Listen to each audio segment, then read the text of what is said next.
খোদার কাছে মোনাজাতে বলি বারে বার, কেন সে প্রাণ বন্ধু হইল না আমার।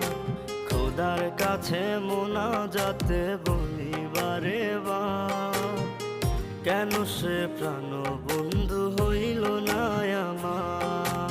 নই কি আমি তার যোগ্য, নাকি আমার এমন ভাগ্য, এত ব্যথা সইতে আমি পারবো না যে আর। খোদার কাছে মোনাজাতে বলি বারে বার, কেন সে প্রাণ বন্ধু হইল না আমার। খোদার কাছে মোনাজাতে বলি বারে বার, কেন সে প্রাণ বন্ধু হইল না আমার।